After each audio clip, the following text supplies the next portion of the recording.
Or so you're looking forward to getting over with one way or the other. I know how it is campaigning. First, it's exciting. March 1st is Election Day for Houston and Henry County District Attorney, 20th Judicial Circuit. Today we're with Gary Maxwell.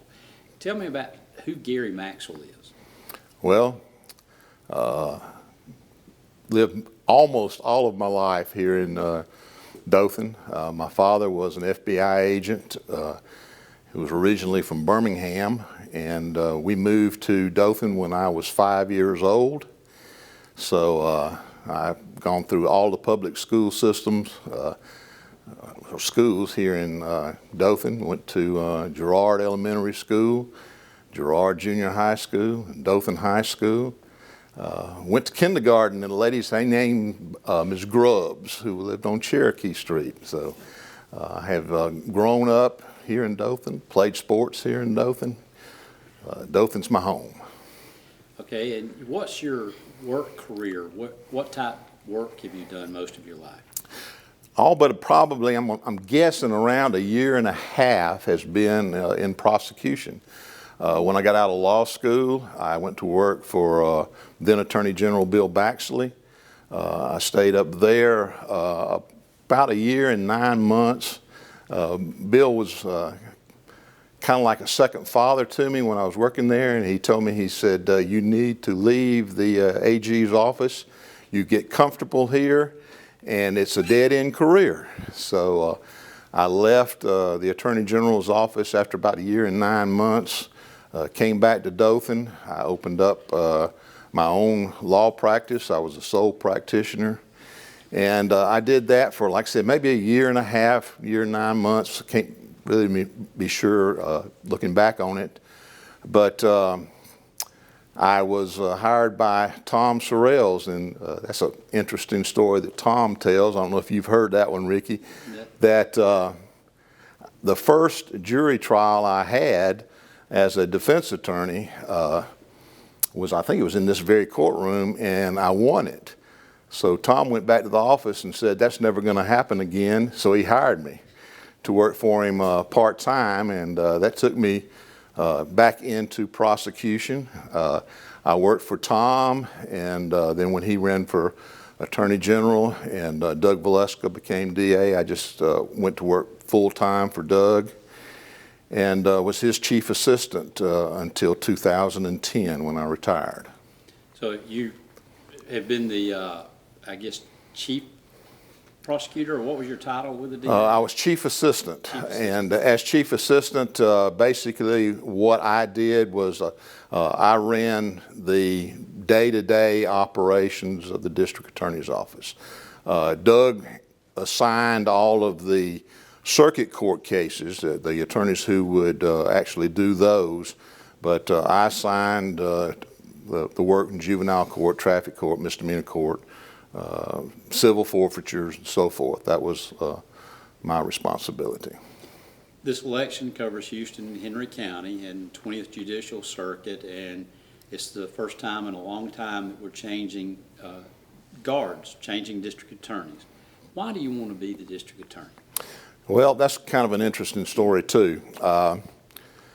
My father passed away in 2008, and like I said, I mentioned he was an FBI agent here in town, and he knew that he was about to die. He was in Flowers Hospital and knew that the end was close, so I spent the night with him. And the night before he died, we had a lot of discussions, very humorous discussions. For instance, he asked, have you done my obituary? And I said, well, no, sir, I hadn't thought about it. Get out a pen and paper, let's do it. So we wrote out his obituary.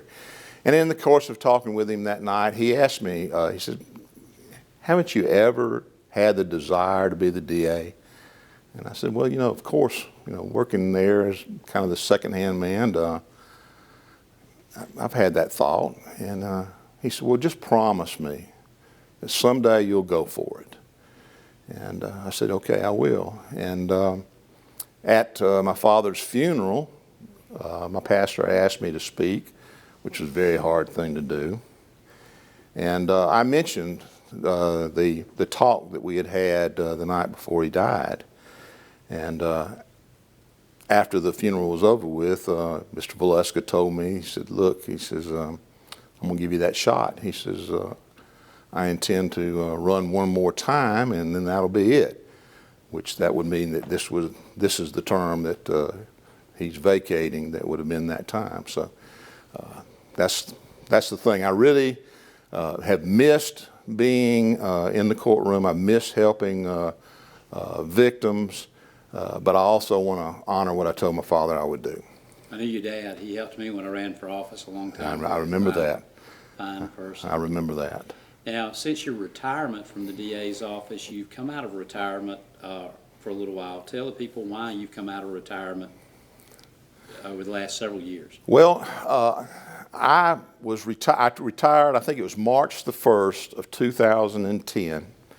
And shortly thereafter, Doug Valeska asked me if I would consider coming back and trying criminal jury trials, which would roughly be 1 week a month. Initially, I didn't want to do it, but I then said, yeah, I'll do that. And I did that for up until, I think it was February of 2015. And when I decided that I was going to run for the position of DA, I knew I could not campaign effectively and prosecute those cases at the same time. I couldn't do either one of them justice, so I just cut that off at that time. What are your plans if you're elected district attorney? What are your plans for the office?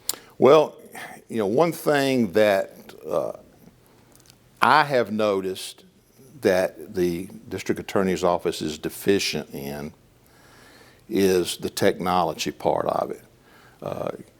When you come into court as a prosecutor and the defense attorney has a bank of computers sitting over there, iPads or MacBooks or whatever it is, and they're able to quickly bring up a case that helps their position and quote it to the judge, and the district attorney's office is at a disadvantage because we don't have that. And the judge will say, well, what says the state to that? And, well, Judge, can you give us 15 minutes so we can run and look it up? That's a big disadvantage. So really getting the technology into the district attorney's office to where we're on at least an even keel with the defense. I would like to have us where we're a little bit better equipped technologically. I know you're familiar with white-collar crime cases and how many documents are presented into evidence in a white-collar crime case. Well, when you're having to actually deal with those documents and you're talking to them with a witness, and the jury's sitting over here, they can't see what you're talking about. But if you have, and the technology is there, we've seen it, where you can put it on a screen and each document that you're having a witness talk about, the jury is looking at it as he is pointing out things on it. That's just invaluable.